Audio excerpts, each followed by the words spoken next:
We've reached Cupcake Saturday for most of the SEC. Phil, I about said film, don't lie, because it's me and you at night, Brent. But Brent Rollins, Dayne Young, this is Around the League from UGAsports.com. Coach Donnan is traveling this week. Breda Pest Management brings you this show, as well as Connor Grading and Landscaping. We'll tell you more about them throughout the show. Not a cupcake for Georgia and Tennessee, though, Brent, as the game of the week. Georgia 10-point favorite on the road in Neyland Stadium. You and I did a preview with Film Don't Lie earlier in the week. I'm just overall, we've gotten midweek as we're recording this. Any other thoughts that have come to your brain as you've seen what this matchup could be? One is the Vegas number is very interesting. I think the Vegas numbers take into account that Georgia's really only played like you pointed out in the video, they've only really played one true road game. Like Florida's not a road game. Vanderbilt, like those aren't really true road games in an environment like they're about to see against Tennessee. The biggest thing for me with this is, can Tennessee pressure Carson back? Like if they can, and force some errant throws, force 3 and out, something like that. Now it's at least interesting longer. Because the other thing I was thinking about is, if you had to bet likelihood that Joe Milton has a phenomenal game versus likelihood that Nico plays, which side of that coin are you taking? Could be both, right? It could be a phenomenal quarter from Milton like we saw against Alabama, but then by the fourth, it's out of reach. And so very true. It could be a little bit of both. But if you're asking me which is more likely, I'm going to go with Milton not having a great day, which what does that lead to?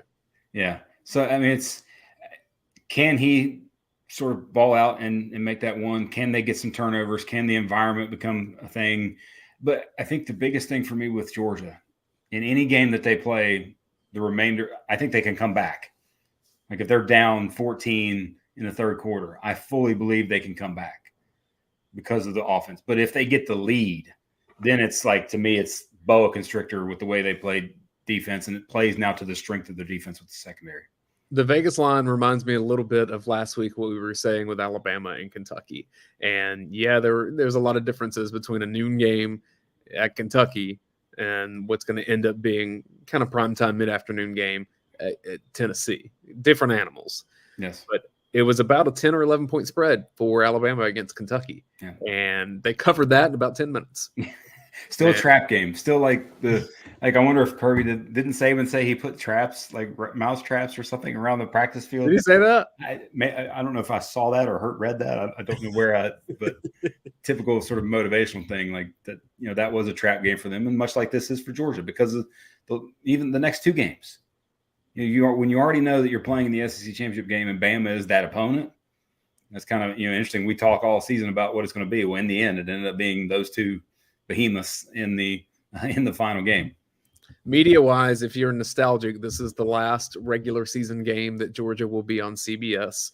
Yes, in 2 weeks, you'll get the CBS crew for the SEC championship, and that really is the swan song. But after that, full-on ESPN ABC life for the Georgia Bulldogs. So the song, I can't remember. Did ESPN get the theme thing? CBS is keeping yeah, CBS keeps it, and it goes to the Big Ten. That just it felt weird watching Brad and Gary do the Ohio State, Indiana at the beginning of the season. I thought that was odd. Well, ESPN has said that they will have some SEC music that they're making. I hope it's not by like a contemporary country artist, because that's had failures in the past. Yes. Anywho, one of the games on ESPN, Florida and Missouri. We've been hyping up Missouri on our channels for a few weeks now. 11.5-point favorites at home against Florida, which I think is about the right line there.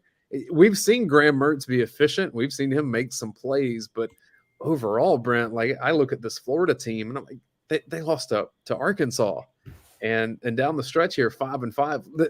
They're likely not going to a bowl game. They're going to be heavy underdogs in this game, and then Florida State next week. So I think the Florida State game could be very interesting. Like if you look at how Florida State has played recently, that's one that I'm very intrigued to watch, just because of I think Florida can compete with them. But yeah, this week I think Mizzou is on a mission.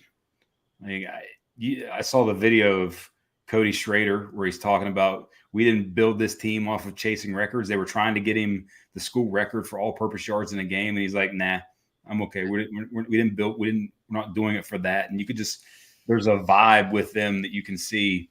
Now, they could obviously stink it up this game, and I'd be completely wrong with that. But I don't think so. I think they're very much looking to say, hey, yes, we are a top 10 team. We are an ascending type program, and that they're going to play that way. I mean, you saw what they did to Tennessee. That's what they played that way against Tennessee. If they would have found a way to beat LSU and they were really close, they led that game for the majority of it.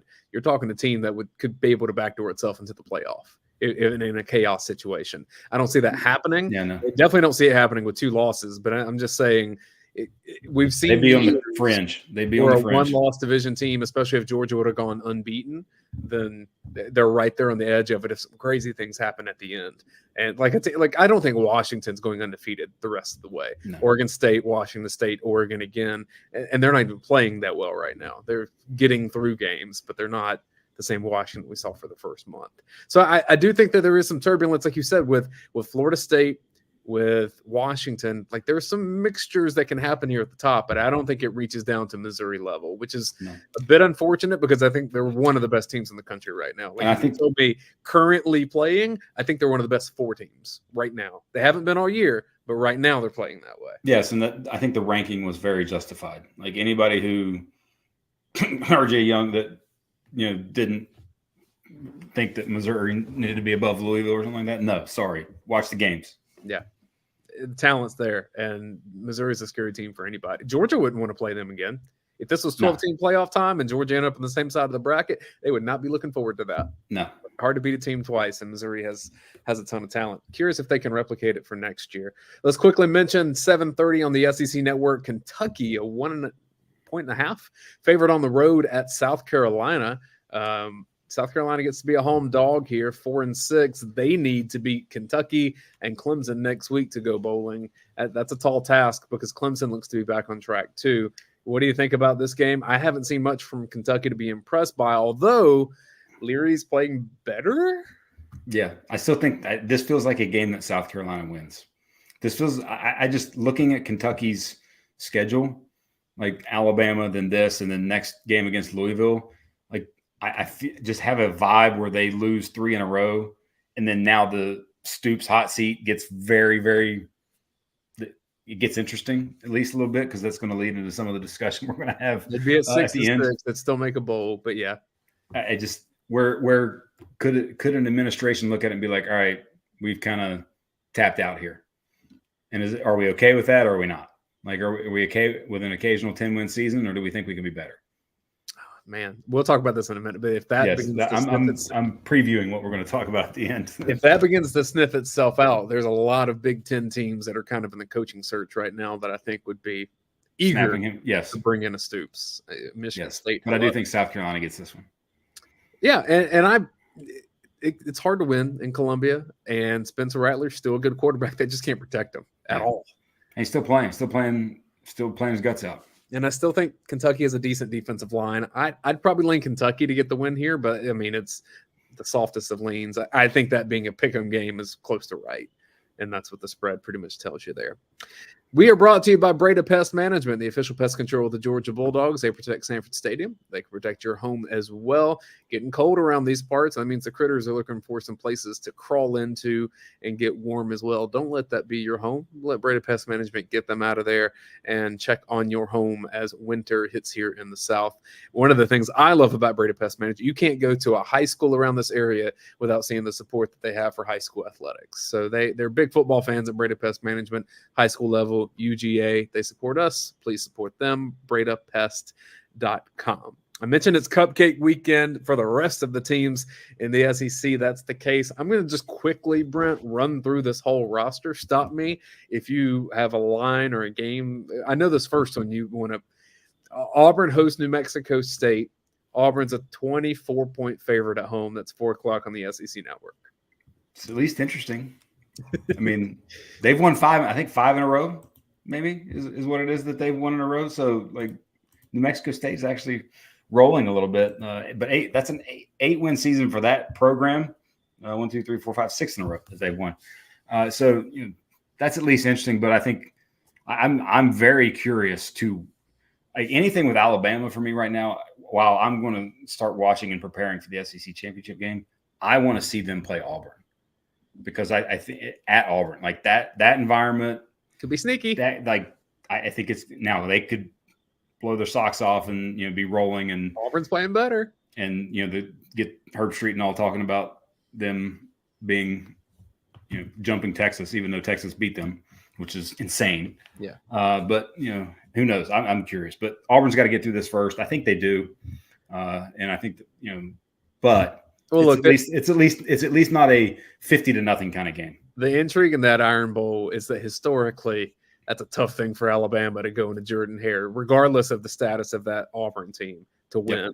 And then historically, Alabama struggles with Hugh Freeze. So now you combine those two forces together, right? And what happens? And we'll see. And Auburn's obviously playing better and starting to ascend a little bit. Yeah, I mean, Auburn, you look at this and you're like, if they were to get that upset, they'd be 8-4.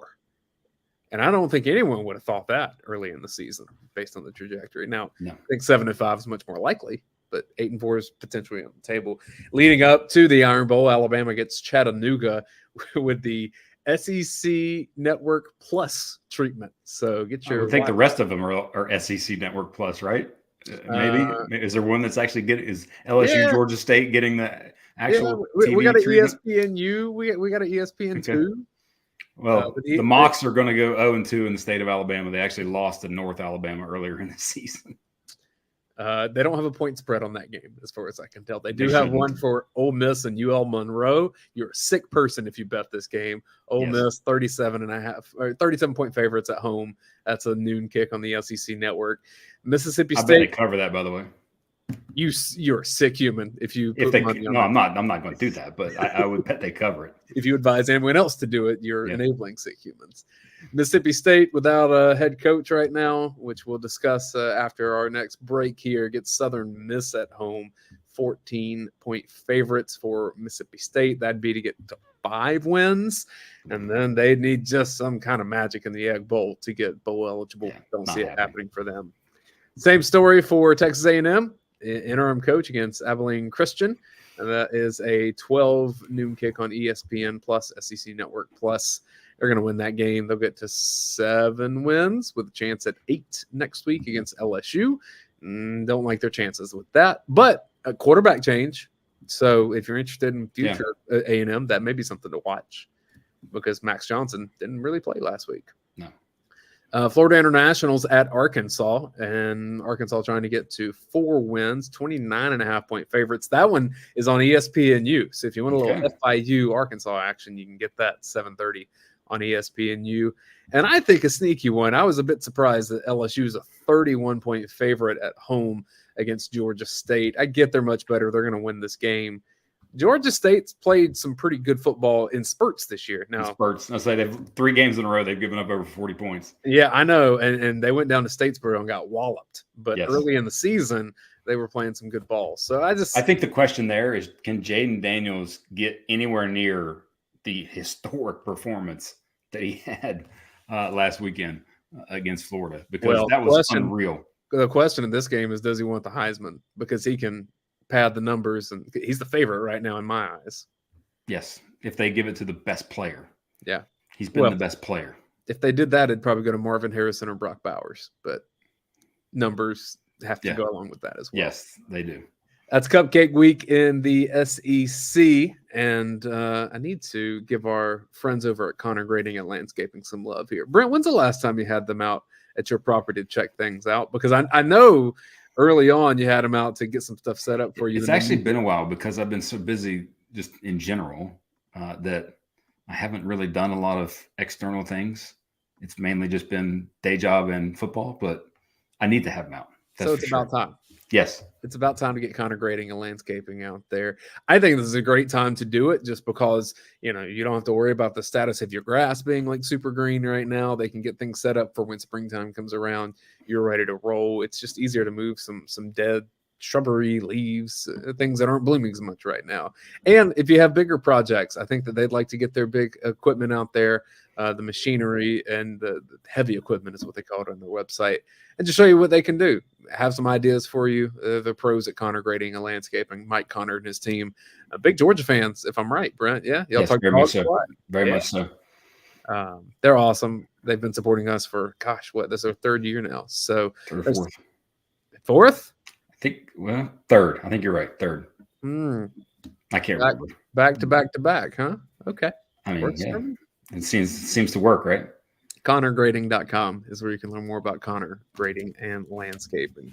So we would be remiss if we didn't discuss some head coach action, because as we sit here, there are two programs in the SEC that do not have head coaches, because Texas A&M and Mississippi State played each other. A&M won the game handily, and after it, both teams fired their coaches. Jimbo Fisher out of a job, into $75 million. That sounds fun. Not as much for Zach Arnett that he is out of a job as the head coach of Mississippi State. Either of those surprise you? Jimbo, a little bit, just because of the money part of it, but it had to happen. Now, I will say, if he happens to be going to bed right now and gets a really good night's sleep, I saw a number that he'd be making like $8,600 while asleep, something of that nature. And just the amount of money, I can't imagine being paid that much to do anything, let alone not to do something. But it had to happen. It did. And as much as you hate to see that, they weren't going anywhere. If he takes a job coaching football next year, he's a lunatic, is what I would. Yes. And I actually think there's a chance that happens, because I've seen, Gus Malzahn's still coaching ball, and he had Rich Rod's at Jacksonville State. These guys, they're my dad's in his 45th year coaching high school football. Yeah, they love it. That's what they do. Mandy Diaz got a good paycheck from Florida or from Miami and decided to go up to Penn State and be DC. I wouldn't be shocked, but like Coach O said, which door? No, he's doing the robot. When you want me to leave, which door? You want me to go out? So let's do this, and I'll pull up the standings if we want to go team by team here. Of what do we foresee in terms of other SEC teams potentially with coaches, and then after that, I'd love to hear maybe some names that you have in mind that you think could be fits here. Some of these are very simple. Georgia, stable forever. Even if someone threw a bag at Kirby Smart, it doesn't matter. Georgia will match it. I think he's either not coaching or he's coaching Georgia for eternity almost. Yeah.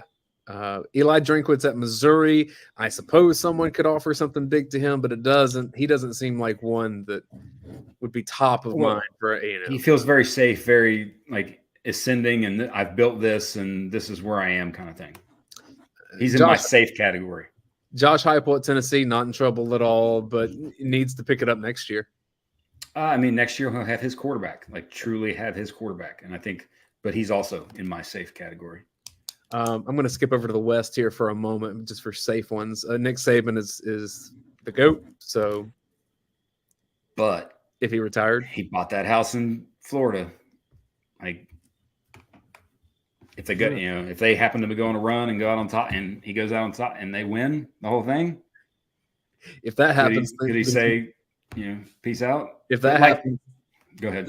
Conspiracy Dayne would say that's why Dan Lanning said he wasn't taking the A&M job. Yeah, very true. I wasn't taking A&M. I was on the way for Alabama, right? Because I think he's a great sort of natural successor there when that eventually happens. But like I said with Jimbo and others, these guys just coach. That's what they do, and it's who they are almost. So I could see him being around another 5 years.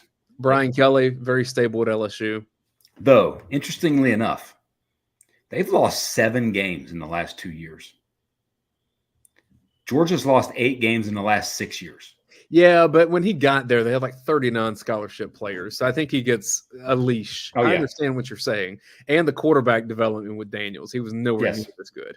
I agree. So I'm not saying he's in trouble, but it's just you think about, hey, they were in the SEC championship game last year. Yeah. They returned a lot of guys, and 7 losses in 2 years. Lost to Florida State, lost to Missouri. They beat Missouri. Lost to Bama.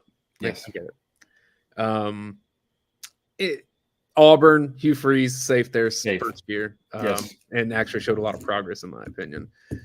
That's my 6 in the safe category. And I put Lane right there 7 because Lane's safe unless he gets poached. Yes. I don't think he's going to. I know I wouldn't if I were a AD. I also think it's just a fit at Ole Miss. Mm-hmm. I agree. And so, like, be the renegade transfer portal guy, do that forever. And in some ways, I think he's done pretty well there. Like, they have a path to 10 wins this year. Mm-hmm. It's a really good year for them. Now, you can say they're still way far away from competing for big things. Right. But, I mean, they've beaten A&M 3 years in a row with a roster that's not as talented. It's one where, like you said with the portal, does he get 1 year where it just all clicks and you maybe get a few from a like line of scrimmage type deal and you get a little better on the line of scrimmage in the portal and maybe you hit on a recruit or two in that realm and you have that sort of synergistic year. But outside of that, you're 8 to 10 wins. And I still don't know that he's hit on a quarterback that's like special. And when Lane Kiffin does get a special quarterback, there's some things that can happen there. Dart's fine. Good player. And like I said in Film Don't Lie, I would argue that his offense prevents special. Yeah.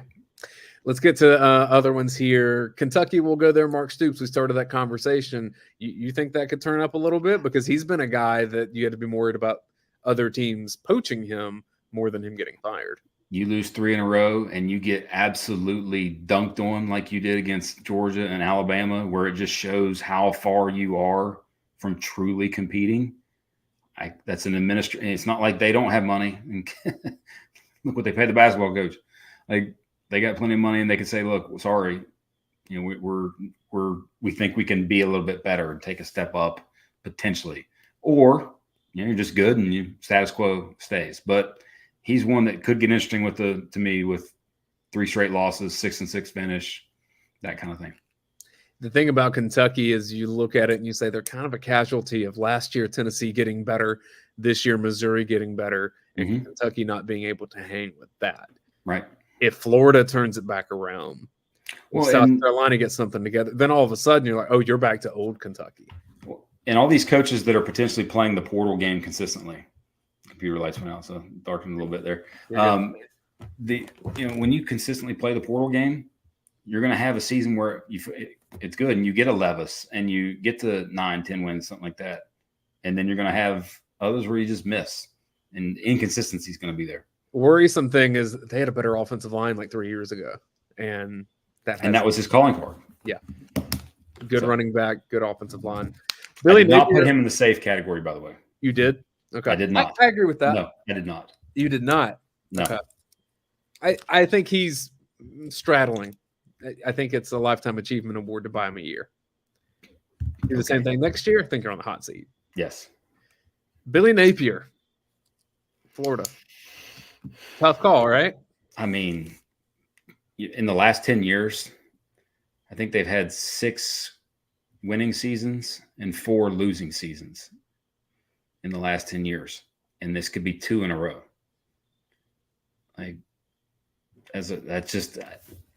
Now he's, as of right now, at least getting a QB that from a recruit standpoint, 5-star QB, the Lagway kid, if that stays and he comes, okay, you get your quarterback, let's go. I don't think they're going to make a change, but it's one where you definitely have to have that conversation. Now, if Florida State embarrasses them in that final game. See, that's the issue, is that little small incremental improvements, and you're seeing it in recruiting with them compared to what had been in late Dan Mullen years. Right. It's just not going to be enough when the measuring stick is Georgia and what Florida State's doing. And that's a hard spot for a coach to be in. It's the Kirby factor. I mean, it really is, unfortunately. Unfortunate for them. Yes. For the people that watch us. For the people who watch Georgia, they're pretty pleased. I said preseason, I thought this would be the last time that a Kirby Smart coach team faced off against a Shane Beamer coach team, because they don't play next year. So it would be 2 more seasons that Beamer would need. A lot of people in the dog vent said that was crazy. You look at South Carolina right now, 4-6, 2-5 in the conference. Yeah, I maybe not this year, but Beamer, it's got to heat up a little bit. I think you're going to be right that he will not be the coach when they play in 2025. After next year, I think he's done so. I because again, when you have to consistently go to the portal, or like, look what we said before the season. They had a run like they haven't had in who knows how long, and I can't even remember how long.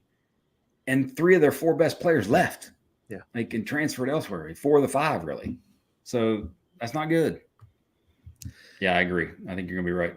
Clark Lee at Vandy, nothing to really – I mean, last year they at least had a couple wins late that made you feel better about the direction. None of that this year. No, and that's one where it's at what point does an athletic director look at it and be like, all right, this is not getting fixed ever or at any point? I mean, Vanderbilt obviously has reasonable expectations, and they're going to say, all right, you played your games in a hard hat zone this year, so it wasn't the greatest. But you usually want to see improvement in year 2, not 10 straight losses. And the final team, we'll get to talk about A&M and State with their coaching searches, but Sam Pittman at Arkansas sitting at 3-7. Also, I think that's one where, like, look at what they're going to be competing against, like with Texas and Oklahoma coming into the SEC. Like, it's just a gauntlet. Yeah, and that's what's amazing about all this is you could be a really good coach and still live in the 500 world, much like Mark Stoops. I mean, very solid coach, and build a program, but still living in the 500 world if you don't get it right, especially in today's college football world. If Jimbo just really wanted to coach, could that be a spot? I wouldn't think they would go there. I would think they would try to go young. Yeah. Because Pittman was on the older side. They went there. I think they would try to go sort of the young, up-and-coming offensive guy. If this is the end for Sam Pittman, we should at least say better tenure than the one before. Oh, gosh, yes. Because Chad Morris was a dumpster fire. And they've been so close. Yeah. Think about how many coin flip games they've had where they could be feeling really good about where they are. And maybe that's what keeps them around is that it's just, hey, you're so close. Let's figure out a way to get over the hump. You mentioned the 2 teams coming in. I think we're both confident that Sarkisian and Venables are the coaches of Oklahoma and Texas next season. At least the next 2 seasons, I would say, at least. Yeah. And I suppose there are certain programs that maybe could poach a Venables, but man, it'd be the top of the top of the top of the top. It's very unlikely. Yeah, I don't see that happening. So that leads us down the road of, unless you want to play potential. Before coaches are fired, it's tough to pick the replacements because, like, Arkansas could hang out with Pittman for another year. It's possible. Same with, Florida and Napier. Like, definitely possible. Independent of that, let's look at some names out of this list. So you got Jamie Chadwell at Liberty, Traylor at UTSA, Texas San Antonio, Willie Fritz at Tulane, Lance Leipold at Kansas, Coach Prime, Elko at Duke. Yeah. Jonathan Smith at Oregon State, I think very underrated guy. The guy Sumrall at Troy, who's rolling with Troy. And then the other name I put on this list is Glenn Schumann. Yeah. Because someone's going to call. He's going to interview, whether he wants it, what does he want? Who knows? He might not. He might love Georgia. Some pay raises, yeah. Yeah, he might just love jacking up his pay at Georgia and taking the interviews. Fine. Who knows what he wants, but he's going to get the calls. Yeah. You don't do what he's done at his age and have that youthful energy and not. Like, who do you want out of that group? Like, who do you feel like, all right, can come into the SEC and do things? I think Glenn Schumann's going to be a phenomenal head coach. I think it definitely goes in the mold of what Dan Lanning has been doing at Oregon. There's some similarities there, some differences too. But he's trained very well. And so one of the smartest things that Kirby Smart has done is getting Mike Bobo and Will Muschamp in those roles, knowing that your coaching staff will get poached, especially with the younger guys that are going to be climbing the ladders.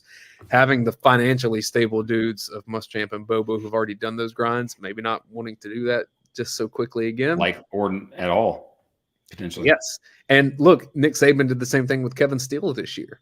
And it worked out. Like, no one's going to be calling Kevin Steele to be their head coach. No. Some Auburn fans tried to do that a few years ago. Didn't work out for them.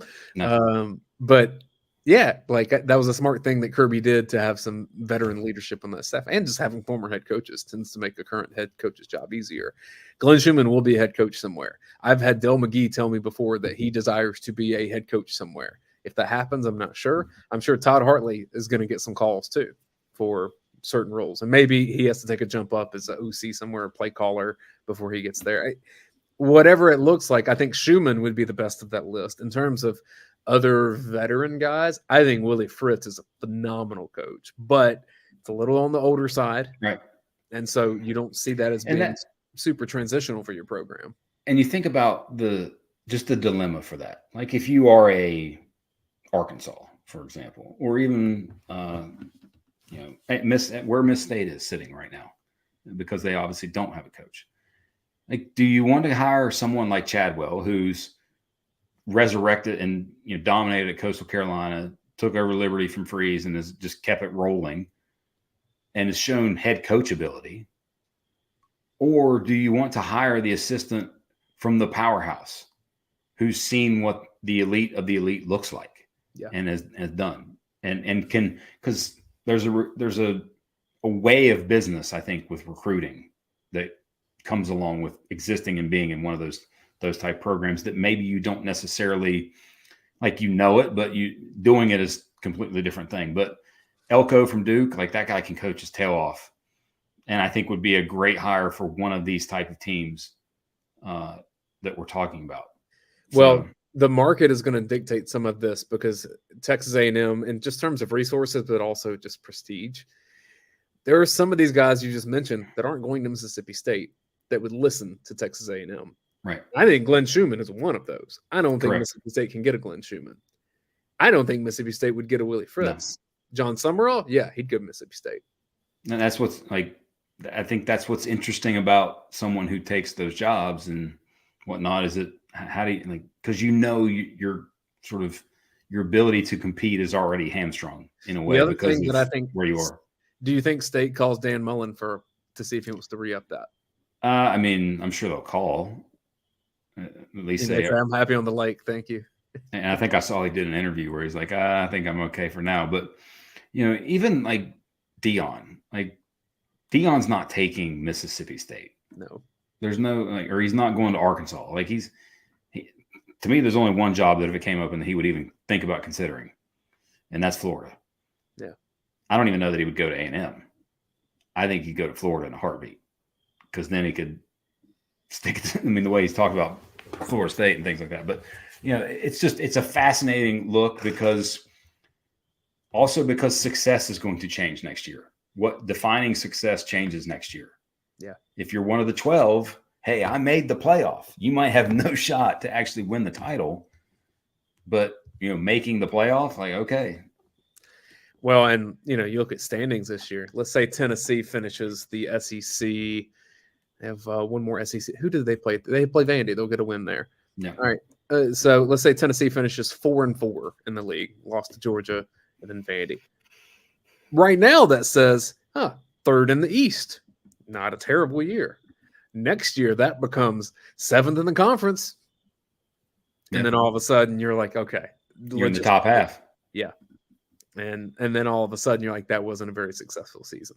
And that includes probably an extra loss against Texas or an Oklahoma, whichever one they would play. So, yeah, next year it all changes. And I think you're going to see coaches probably getting fired at a stronger rate. And it's already been pretty frequent. I think this year is going to be big. Like, I think teams are going to look at that and say, hey, to compete at the highest level, if that's their goal. That's the other part, is self-evaluation, self-awareness as a program. What is your goal? Because obviously Georgia's goal is a little different than Mississippi State's, I think. Yet another reason we need promotion and relegation, so teams won't tank hard enough. Like in Arkansas, Vandy would get relegated. Arkansas probably wouldn't fire Pittman just because they're so close to winning some of those games. You probably don't get relegated as long as Mississippi State or Vandy are around. But Mississippi State's a hard job, and I think they need to do like they did with Mike Leach and hire the unconventional thing, be a little different, whatever form that looks like. You can't just go hire a traditional coach. I think Chadwell actually fits that mold a little bit because his offense is a little unique. And he's done it in unique places. Yeah, I think that could work. All right, so by the way, we got 2 that are open. How many more you think come open? I agree. Arkansas is likely going to make this move. That'd be 3. There's going to be one more that I'm not expecting. So I'm going to say 4. Yeah. And I think that would be my number 2. And it's coin flip between Kentucky and South Carolina to me. I would say it's one of the 3 of Florida, South Carolina, Vandy. Yeah, Vandy could it just be when you lose 10 in a row. Yeah. That's not really how you want to go into your actually new stadium when it's done. Right. And that's if they you want to go into that with new energy. And look, Clark Lee's been good to them. He's their alum, and maybe they want to rally around him more. I can just see that going the other direction. One of those 3 will make a move. I don't know which one. South Carolina seems unlikely. Yeah. If Clemson blows them out, maybe. But we'll see. I mean, they had so much positive momentum. I like the 4 number. 2 more. I like 2 more. I think that's the number. 3.5 or 4.5, the over-under? Probably 3.5 over-under. 3.5. Yeah. I'll take the over on that. I will take the over as well. And that's probably the new standard for the SEC going forward. I mean, it's NFL 2.0 or smaller version of it. Hey, we appreciate y'all watching Around the League, head coaching edition.